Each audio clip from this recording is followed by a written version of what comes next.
வணக்கம் மக்களே. நம்ம கார்த்திக் கதையில ஜூலை 30 என்ன நடக்க போகுது அப்படிங்கிறத பற்றி தாங்க இந்த வீடியோவில் இப்போ நம்ம பார்க்க போகிறோம். வீடியோவுக்கு மறக்காம லைக் பண்ணிக்கோங்க. நீங்கள் லைக் பண்ணுறது தான் எங்களுக்கு அடுத்தடுத்து வீடியோ போடுறதுக்கு ரொம்பவே இன்ட்ரெஸ்டிங்காக இருக்கும். ஸோ மறக்காம லைக் பண்ணிட்டு இந்த வீடியோவை தொடர்ந்து பாருங்க. என்ன நடக்குது அப்படின்னு பார்த்துக்கிட்டிங்கன்னா, நம்ம ஹீரோயின் பேசுகிறத பார்த்துட்டு வில்லிக்கு செம்ம காண்டாகுது. இவ அந்த டிரைவர் பைய கூட தைரியமா சுத்திட்டு வந்து இப்ப எப்படி பேசிக்கிட்டு இருக்கா. ஆனா அக்காக்காரி நம்ம சொல்றத கொஞ்சம் கூட நம்பவே மாட்டிக்கிறா. அவ என்ன தைரியத்துல இப்படி பண்றான்னு தெரியல. இந்த விஷயத்த பத்தி அக்காக்காரி கிட்ட எவ்வளவு சொன்னாலும் கொஞ்சம் கூட கேட்கவே மாட்டிக்கிறாளே. இப்ப என்ன பண்றது அப்படின்னு வில்லி சரியான குழப்பத்துல இருக்காங்க. நேரா அவங்க புருஷனை சந்திச்சு இந்த விஷயத்த பத்தி சொல்லணும் அப்படின்னு நேரா அவங்க புருஷனை பாக்குறதுக்காக நேரா வீட்டுக்கு போறாங்க. அங்க வந்துட்டு வில்லன் என்ன பண்றாருன்னா சரியான குழப்பத்துல இருக்காரு. நம்ம இந்த கோவில் கும்பாபிஷேகத்தை எப்படியாவது நிப்பாட்டி நம்ம தலைமையில இந்த கும்பாபிஷேகத்தை நடத்தலாம் அப்படின்னு பார்த்தா எதுவுமே நமக்கு சாதகமா நடக்க மாட்டேங்குது. இப்ப என்ன பண்றது அப்படின்னு அவரு நினைச்சிட்டு நிக்கிறாரு. அப்பதான் நம்ம வில்லி அந்த இடத்துக்கு வராங்க. என்னங்க, தீவிரமா ஏதோ யோசனை பண்ணிக்கிட்டு இருக்கீங்கன்னு நினைக்கிறேன் அப்படின்னு. அதுக்கு அவரு சொல்றாரு, ஆமா சந்திரா, இந்த கும்பாபிஷேகத்தை எப்படியாவது நிப்பாட்டி என்னோட தலைமையில இந்த கும்பாபிஷேகம் நடக்கும் அப்படின்னு பார்த்தா எதுவுமே நடக்கிற மாதிரி தெரியலையே. இப்போ என்ன பண்றது? அந்த டிரைவர் பையன் முன்னாடி இப்படி தோத்துக்கிட்டே இருக்க வேண்டியதா இருக்கே. இப்போ என்ன சந்திரா பண்றது? ஏதாவது பிளான் சொல்லு சந்திரா அப்படின்னு. அப்ப சந்திரா சொல்றாங்க, இங்க பாருங்க, நான் கண்டிப்பா உங்களை அந்த கோவில் கும்பாபிஷேகத்துல உட்கார வைப்பேன். அதுல எந்தவித மாற்றமும் இல்லை. ஒண்ணு நீங்க உட்காரணும், இல்ல கும்பாபிஷேகமே நடக்கக்கூடாது. அது ரெண்டுத்துல ஏதாவது ஒண்ணு நடந்தே ஆகும் அப்படின்னு. இதை கேட்டதும் அவரு சொல்றாரு, சரி சந்திரா, நீ பேசுறத பார்த்த பிறகுதான் எனக்கே மனசுக்கு நிம்மதியா இருக்கு அப்படின்னு. வில்லி சொல்றாங்க, இங்க பாருங்க, இன்னொரு விஷயத்த நல்லா காதுல வாங்கிக்கோங்க. அந்த டிரைவர் பையன் இருக்கான்னு அவன் இன்னும் ரேவதி கூட பேசிக்கிட்டு தான் இருக்கான். ஒன்று, ரேவதிக்கு பழைய விஷயங்கள் எல்லாமே ஞாபகத்துக்கு வந்திருக்கணும். இல்லைன்னா அந்த ரேவதி கிட்ட என்னெல்லாம் நடந்துச்சோ அது எல்லாத்தையும் பற்றி இந்த டிரைவர் பையன் ரேவதி கிட்ட சொல்லியிருக்கணும். ஸோ ரெண்டுத்துல ஏதோ ஒரு விஷயம் நடந்திருக்கு. அவள் எல்லா விஷயமும் தெரிஞ்சுக்கிட்டு தான் நமக்கு அவ வந்து இவ்வளோ பெரிய ஆட்டம் காட்டிக்கிட்டு இருக்கா. ரெண்டு பேருமே ஒரே வீட்டில் இருந்ததை நம்ம ரெண்டு பேருமே பார்த்தோம். ஆனால் இப்போ என்னடான்னா அந்த ரேவதி வந்து நான் பர்த்டே பார்ட்டியில் என் ஃப்ரெண்டு வீட்டில் இருந்தேன் அப்படின்னு சொல்லி என்னை முட்டாளாக்குறா. இப்போ என்னங்க பண்ணுறது? அவள் பண்ணது எல்லாமே அஹ், கேடித்தனம். அந்த டிரைவர் பைய கூட இருந்துக்கிட்டு நம்மளை நல்லாவே ஏமாத்துறா. அதை எப்படிங்க நிரூபிக்கிறது அப்படின்னு. அதுக்கு அவர் சொல்கிறாரு, இங்கே பாரு சந்திரா, நீ கவலைப்படாத, கண்டிப்பா அந்த ரேவதி இன்னும் அந்த டிரைவர் கூட தான் தொடர்புல இருக்கா அப்படிங்கிறத நம்ம ஆதாரத்தோட நிரூபிச்சிடலாம். நீ அதை விட்டுட்டு நாளைக்கு கோவில் பூஜை பண்ண போறாங்களாம். அந்த கோவில் பூஜை முடிஞ்சதோட கோவில் கும்பாபிஷேகத்துக்கான ஏற்பாடுகளும் நடக்க போதாம். அதை எப்படி தடுக்கிறது? அதுக்கான யோசனை சொல்லு சந்திரா அப்படின்னு. அப்ப சந்திரா சொல்றாங்க, இங்க பாருங்க, நாளைக்கு வந்துட்டு கோவில் கும்பாபிஷேகத்துக்கான அம்மனுக்கான நகைகளை எல்லாம் கொண்டாந்து வைப்பாங்கல்ல. ஸோ அப்போ வந்துட்டு நீ நகைகள் எல்லாத்தையும் ஆட்டையை போட்டுருங்க. நகைகள் எல்லாத்தையும் எடுத்துட்டீங்க அப்படின்னா நகை திருட்டு போயிட்டு அப்படின்னு கோவில் கும்பாபிஷேகத்தை நடத்த மாட்டாங்க. என்ன சொல்றீங்க அப்படின்னு. இதை கேட்டதும் அவர் சொல்றாரு, சந்திரா, இதை கேட்கும் பொழுது எனக்கே சந்தோஷமா தான் இருக்கு. ஆனா ஏற்கனவே நகையை திருடினதுனால அந்த டிரைவர் பையன் ஏமில தான் சந்தேகத்துல இருப்பான். இப்ப மறுபடியும் இந்த நகை காணாம போணுச்சு அப்படின்னா கண்டிப்பா என்னை சும்மாவே விட மாட்டான். இப்போ அதுக்கு என்ன சந்திரா பண்றது அப்படின்னு. அப்ப சந்திரா சொல்றாங்க, இங்க பாருங்க, என்ன நடந்தாலும் சரி, நாளைக்கு கோவில் கும்பாபிஷேகத்துக்கான அந்த பூஜை நடக்கவே கூடாது. அதுக்கு நீங்க ஏதாவது பண்ணுங்க அப்படின்னு. இதை கேட்டதும் அவரும் சரி சந்திரா அப்படிங்கிறாங்க. சந்திரா வந்துட்டு அவங்க புருஷன்ட்ட பிளான் எல்லாத்தையும் சொல்லிட்டு நேரா வீட்டுக்கு வராங்க. நேரா வீட்டுக்கு வந்ததும் அங்க ஈஸ்வரி உட்காந்துருக்காங்கல்ல. சந்திரா எதுக்கும் அவங்க அக்கா கிட்ட கடைசியா ஒரு தடவை நேரா போய் கேட்கலாம் அப்படின்ட்டு நேரா அவங்க அக்கா கிட்ட போயிட்டு, அக்கா, நீ என்ன நினைச்சுக்கிட்டு இருக்க? மாமாவை கோவில் கும்பாபிஷேகத்துக்கு அனுப்புறியே, எதுக்கு வந்துட்டு அவரை கோவில் கும்பாபிஷேகத்துக்கு அனுப்புற? அங்க அனுப்புனா நமக்கு என்ன மரியாதை கிடைக்க போகுது? இத்தனை வருஷமா எவ்வளவு கௌரவத்தோட இருந்தோம். அவரை வந்துட்டு அந்த ஊருக்கே அனுப்பாம நீ திடீர்னு இப்படி பண்றது கொஞ்சம் கூட நியாயமே இல்லக்கா. அந்த ஊருக்கு நீ மாமாவை அனுப்பாத. நீ அனுப்புன அப்படின்னா நம்ம எல்லாருக்கும் தான் அவமானம். நீ அனுப்பாதக்கா அப்படின்னு ஈஸ்வரி சொல்றாங்க, இங்க பாரு சந்திரா, எல்லாமே நான் ஒரு திட்டத்தோட தான் இது எல்லாத்தையுமே பண்ணிக்கிட்டு இருக்கேன். திட்டம் இல்லாம இது எதையுமே நான் பண்ணவே இல்லை. ஸோ நீ கொஞ்சம் பொறுமையா இரு சந்திரா. என்ன பண்றேன் அப்படிங்கிறது எனக்கு தெரியும், சரியா சந்திரா? அப்ப சந்திரா சொல்றாங்க, இங்க பாருக்கா, இதனால நமக்கு ஏதாவது பிரச்சனை வரதுக்கு வாய்ப்பு இருக்குக்கா. அதுக்கு ஈஸ்வரி சொல்கிறாங்க, இங்கே பாரு, அந்த சுச்சுவேஷன் எல்லாத்தையும் சமாளிக்க வேண்டியது என்னோட பொறுப்பு. ஸோ நீ என்னை பற்றி கவலைப்பட வேண்டாம். உன் அக்கா சரியான திட்டத்தோட தான் இதெல்லாம் பண்ணிக்கிட்டு இருக்கா, சரியா? இதை கேட்டதும் அவங்களும் சரி அப்படின்னு சொல்கிறாங்க. அப்போ வில்லி நினைக்கிறாங்க, ச்சே, அக்கா கரைக்கிட்ட என்ன சொன்னாலும் அதை கொஞ்சம் கூட காதில் வாங்கி பேசவே மாட்டேங்கிறாளே, இப்போ என்ன பண்ணுறது அப்படின்னு வில்லிக்கும் குழப்பமா இருக்கு. அப்போது வில்லி வந்துட்டு குழப்பத்தோட ரூமுக்கு போகிறாங்க. அதுக்கப்புறம் நம்ம ஹீரோ இருக்காருல்ல, அவர் நேராக ஊர் தலைவர்கள் எல்லாரையுமே சந்திச்சு, இங்கே பாருங்க, பேங்க்ல அம்மனுக்கான நகைகள் இருக்கு, அது எல்லாத்தையுமே நாளைக்கு காலையில போய் எடுத்துட்டு வந்தா அம்மனுக்கு அந்த நகைகளை சாத்தி நம்ம வந்துட்டு பூஜை பண்ணலாம் அப்படின்னு ஊர் தலைவர்கள் சொல்றாங்க. தம்பி, இந்த விஷயத்தை பற்றி தான் உங்ககிட்ட நாங்கள் சொல்லணும் அப்படின்னு நினச்சிக்கிட்டு இருந்தோம். இப்போது நீங்கள் அதே விஷயத்த என்கிட்ட வந்து சொல்கிறீங்க. கேட்கவே ரொம்ப சந்தோஷமா இருக்குது தம்பி. அதே மாதிரி பண்ணலாம் அப்படின்னு. இதை கேட்டதும் ஹீரோவும் சரி அப்படின்னு சொல்லிட்டு நேராக வீட்டுக்கு வராரு. நேராக பாட்டிக்கிட்ட, பாட்டி, நாளைக்கு கோவில் கும்பாபிஷேகத்துக்காக நம்ம அம்மனுக்கு வந்து பூஜை நடக்க போகுது. ஸோ அந்த அம்மனுக்கு வந்து நகையெல்லாம் சாத்த போகிறாங்க. நான் தான் நாளைக்கு பேங்க்லேருந்து எடுத்து கொண்டாந்து கொடுக்க போகிறேன். பாட்டி சொல்கிறாங்க, சரியா பேராண்டி, கேட்கவே சந்தோஷமா இருக்குது. இது என்னால் யாராலையும் முடியாத ஒரு விஷயத்த இன்னைக்கு நீ பண்ண போகிற அப்படின்னு. அப்போ ஹீரோ சொல்கிறாரு, பாட்டி, இது எல்லாமே உங்களால் தான் நடந்துக்கிட்டு இருக்க பாட்டி. நீங்கள் இல்லைன்னா இந்த மாதிரி நடக்குமா பாட்டி அப்படின்னு. அப்போ பாட்டி சொல்கிறாங்க, சரியா பேராண்டி, நாளைக்கு எல்லாருமே வரோம் அப்படின்னு சொல்ல ஹீரோவும் சரி அப்படின்னு சொல்கிறாரு. அதுக்கப்புறமா மறுநாள் காலை ஹீரோ வந்துட்டு நேராக பேங்க்குக்கு போயிட்டு நகையை எடுத்துகிட்டு கோவிலுக்கு வராரு. அப்போ சிவனாடியும் முத்துவும் இதை பார்த்துட்டு செம்ம டென்ஷன் ஆகுறாங்க.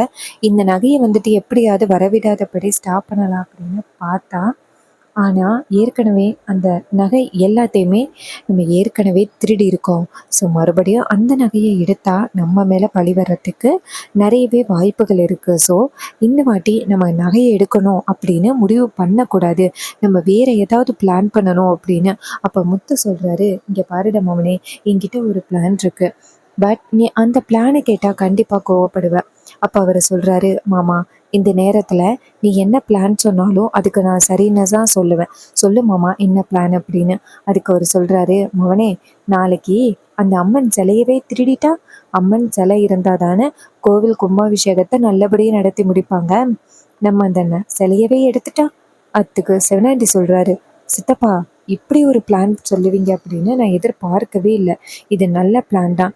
இதை வச்சு நம்ம சூப்பராக பண்ணிடலாம். இதை இப்போவே நான் வந்து எக்ஸிக்யூட் பண்ணுறேன். இன்னைக்கு கோவில் பூஜையை முடிக்கட்டும். கோவில் பூஜையை முடிச்சதோட அந்த நகையை நான் எடுத்துட்றேன் அப்படின்னு. இதை கேட்டதும் அவர் சொல்கிறாரு, மவனே, நகை மட்டும் இல்லை, அந்த அம்மனையே சேர்த்து தூக்கிடு அப்படின்னு. உடனே சிவனாண்டியும் சரி சித்தப்பா அப்படின்னு சொல்கிறாங்க.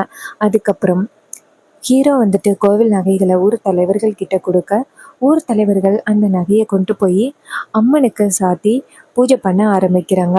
ஊர் தலைவர்கள் ஹீரோவை பார்த்து, தம்பி, 30 வருஷமா இந்த கோவில் கும்பாபிஷேகம் நடக்காம அப்படியே நின்று போயிட்டு இருந்துச்சு. நாங்கள் எல்லாருமே ரொம்ப வருத்தத்தோட இருந்தோம். யார் இந்த கும்பாபிஷேகத்தை நடத்துறது அப்படின்னு நாங்கள் எல்லாருமே ரொம்ப வருத்தத்தோட இருந்தோம். இப்போ உங்களோட புண்ணியத்தினால இந்த கோவில் கும்பாபிஷேகம் நடக்கிறத பார்த்து எங்கள் எல்லாருக்குமே ரொம்ப சந்தோஷமா இருக்குது தம்பி. நீங்கள் இப்போ மட்டும் இல்லை, எப்போவுமே நல்லா இருக்கணும் அப்படின்னு.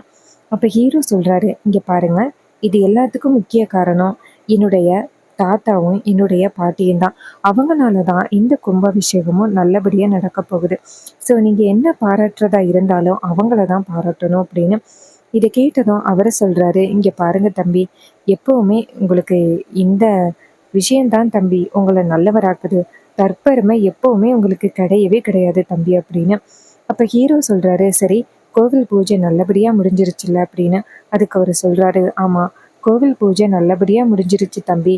இனிமே இன்னும் 2-3 நாளையில் கும்பாபிஷேகத்தை சிறப்பாக நடத்தி முடிக்க வேண்டியது மட்டும்தான் நம்மளுடைய கடமை அப்படின்னு. இது கேட்டதும் அவரோ சரி அப்படின்னு சொல்லிட்டு ரொம்பவே சந்தோஷப்படுறாரு. அதுக்கப்புறம் கோவில் பூஜைக்கான ஏற்பாடுகள் நடந்து முடிஞ்சதோட அந்த சிவனாடியும் முத்துவும் பார்த்துட்டு செம்ம டென்ஷன் ஆகுறாங்க. கோவில் கும்பாபிஷேகத்தை எப்படியாவது நிறுத்தலாம் அப்படின்னு பார்த்தா இவனுங்க பல வகையில் நமக்கு பிரச்சனை கொடுத்துக்கிட்டு இருக்கானுங்க. கும்பாபிஷேகத்தை நிறுத்துறதுக்கு பிளான் என்ன அப்படின்னா, எப்படியாவது அந்த டிரைவர் பையில வந்துட்டு ஏமாற்றி நைட்டு அம்மன் சிலையை திருடணும். அதுதான் நம்மளுடைய முதல் பிளான் அப்படின்னு. இதை கேட்டதும் அவரும் சரி அப்படிங்கிறாங்க. அதுக்கப்புறமா முத்துவும் சிவனாண்டியும் நேராக வீட்டுக்கு போகிறாங்க. அங்கே போயிட்டு நைட் ஆகட்டும் அப்படின்னு காத்துக்கிட்டு இருக்காங்க. இன்னொரு பக்கம் நம்ம ஹீரோ வந்துட்டு கோவிலில் எந்தவித தவறும் நடக்கக்கூடாது அப்படின்னு சிசிடிவி எல்லாத்தையுமே கரெக்டாக ஃபிட் பண்ணி வச்சுருக்காரு. எப்படியும் நகை காணாமல் போணுச்சு அப்படின்னாலோ இல்லை வேறு எதுவும் பிரச்சனைனாலோ சுலபமாக கண்டுபிடிச்சிடலாம் அப்படின்னு ஹீரோ வந்துட்டு சிசிடிவியை ஃபிட் பண்ணி வச்சுருக்காரு. இன்னொரு பக்கம் மறுநாள் நைட்டு என்ன நடக்குதுன்னா சிவனாண்டியும் முத்துவும் யாருக்கும் தெரியாமல் அந்த கோவிலுக்கு வராங்க. சிவனாண்டி சொல்கிறாரு, சித்தப்பா இங்கே யாருமே இல்லை, இதான் சரியான நேரம். இங்கே இருக்கிற அந்த நகையை நம்ம சுலபமாக எடுத்துடலாம், அந்த அம்மனையும் தூக்கிடலாம், வாங்க சித்தப்பா அப்படின்னு 2 பேருமே சேர்ந்து கோவிலுக்குள்ளே வராங்க. அப்போது சிவனாண்டி சொல்கிறாரு, சித்தப்பா வாங்க, ஏன் அங்கேயே நிற்கிறீங்க? முத்து சொல்கிறாரு, மவனே நான் பிளான் சொல்லும் பொழுது எனக்கு ஒன்றும் தெரியலடா, ஆனால் இப்போ வந்துட்டு பிளான் சொன்ன பிறகு அம்மன் கூட விளையாடணுமா அப்படின்னு எனக்கே பயமாக இருக்குடா. அதுக்கு அவர் சொல்கிறாரு, இங்கே பாரு சித்தப்பா, எப்படியாவது இந்த நகையை இந்த அம்மனையும் நம்ம தூக்கியே ஆகணும். அப்போ தான் கும்பாபிஷேகம் நம்ம நினச்ச மாதிரி நிற்கும். நீங்கள் சொல்கிற மாதிரி நம்ம வந்து அமைதியாக இருக்க முடியாது. இதை கேட்டதும் அவர் சொல்கிறாரு, சரிடா மவனே, சரி வா, இருந்தாலும் எனக்கு பயமாக தான் இருக்குது, வாடா அப்படின்ட்டு 2 பேருமே சேர்ந்து அந்த அம்மன் பக்கத்தில் போகிறாங்க. போயிட்டு 2 பேருமே சேர்ந்து அந்த அம்மனை தூக்குறாங்க. அதுக்கு முத்து சொல்கிறாரு, மவனே இப்பயும் எனக்கு பயமாக இருக்குடா அப்படின்னு. சிவனாண்டி சொல்கிறாரு, சித்தப்பா வாங்க அப்படின்னு சொல்லிட்டு அந்த நகையை அந்த அம்மனை அந்த இடத்துலேருந்து தூக்கிட்டு போகிறாங்க. நேராக தூக்கிட்டு போயிட்டு சிவனாண்டி வீட்டில் வைக்கிறாரு. முத்து சொல்கிறாரு, மவனே இப்போ கூட எனக்கு பயமாக இருக்குடா, நான் ஏதோ அவசரப்பட்டு பிளான் சொல்லிட்டேன், ஆனால் எனக்கு ரொம்ப பயமாக இருக்குடா அப்படின்னு. அதுக்கு அவர் சொல்கிறாரு, இங்கே பாரு மாமா, கோவில் கும்பாபிஷேக பூஜையில் நான் உட்காரணும் அப்படின்னு உனக்கு ஆசையாக இருக்கா இல்லையா? நான் உட்காரணும் அப்படின்னு நினச்சியன்னா நீ எல்லாத்துக்கும் சரி சொல்லி தான் ஆகணும் அப்படின்னு. இது கேட்டதும் அவரை சொல்கிறாரு, சரிடா மவனே, சரி வா அப்படின்னு சொல்லிட்டு கோவில் பூஜைக்கான ஏற்பாடுகளை கரெக்டாக பண்ணிக்கிட்டு இருக்காங்க. அதுக்கப்புறம் அந்த அம்மனையும் கொண்டு போய் ஒளிச்சு வச்சிடுறாங்க. இன்னொரு பக்கம் முத்து சொல்கிறாரு, மவனே அம்மனோட சிலை காணாமல் போயிட்டு அப்படின்னா கும்பாபிஷேகம் நடக்காதுடா அப்படின்னு. அதுக்கு சிவனாண்டி சொல்கிறாரு, ஆமாம் சித்தப்பா அப்படின்னு ரொம்பவே சந்தோஷத்தோட பேசிக்கிட்டு இருக்காங்க. இன்னொரு பக்கம் அந்த முத்துவும் ரொம்ப சந்தோஷப்படுறாரு. இந்த விஷயத்தை பற்றி சந்திரா கிட்ட உடனே தெரியப்படுத்தணும் அப்படின்னு நேராக சந்திராவுக்கு ஃபோன் பண்ணுறாங்க. சந்திரா வந்துட்டு ஃபோன் அட்டன் பண்ணி சொல்லுங்க அப்படின்னு சொல்ல, அதுக்கு சிவனாண்டி சொல்கிறாரு, சந்திரா இந்த கோவில் கும்பாபிஷேகத்தை நிப்பாட்டுறதுக்கு நாங்கள் சூப்பரான ஒரு பிளான் பண்ணிட்டோம். கோவில் கும்பாபிஷேகத்துக்காக வைக்க போகிற அந்த அம்மனை வந்துட்டு நாங்கள் திருடிட்டோம். அந்த அம்மனை கொண்டு போய் இப்போ ஒரு இடத்துல ஒளிச்சு வச்சுருக்கோம்.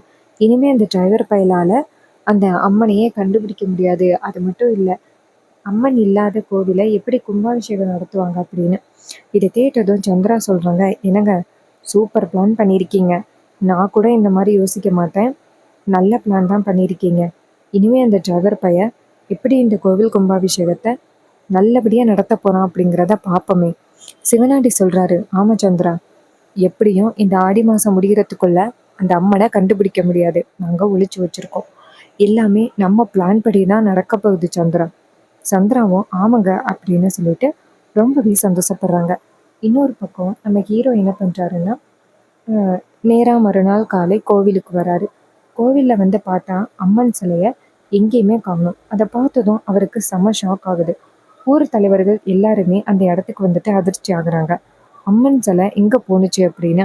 அப்போதான் சிவனாண்டி முத்து எல்லாரும் அந்த இடத்துக்கு வந்துட்டு, என்னது அம்மன் சிலையை காணுமா, இதுக்கு தான் இந்த மாதிரி தேவையில்லாமல் கும்பாபிஷேகத்தை இப்போதைக்கு நடத்தாதீங்க, என் கையில் ஒப்படைங்கன்னு சொன்னேன். இப்போ அம்மன் சிலையே காணாமல் போயிருச்சா அப்படின்னு அவர் கிண்டலாக பேசுகிறாரு. இதையெல்லாம் கேட்டுட்டு ரொம்பவே அதிர்ச்சி ஆகுறாங்க ஊர் மக்கள். அம்மன் சிலை எங்கே போயிருக்கோம் அப்படின்னு எல்லாருமே பேரதிர்ச்சியில் இருக்காங்க. அண்ட் கண்டிப்பாக அந்த சிவனாண்டியோட அடுத்த பிளான் இதாக தான் இருக்கும். நீங்கள் என்ன நினைக்கிறீங்க அப்படிங்கிறத மறக்காமல் கமெண்டில் சொல்லுங்கள். இதே மாதிரி இனிமே அப்டேட்ஸ் வேணும் அப்படிங்கன்னா நம்ம சேனலை மறக்காமல் சப்ஸ்கிரைப் பண்ணிவிட்டு பக்கத்தில் உள்ள பெல்லைக்கானையும் கிளிக் பண்ணி ஆன்லைன் செட் பண்ணிக்கோங்க. அப்போ தாங்க அடுத்தடுத்து வீடியோஸ் போடும் பொழுது உங்களுக்கு நோட்டிஃபிகேஷன் வரும், பார்க்கலாம். தேங்க்யூ ஃபார் வாட்சிங். See you on next video.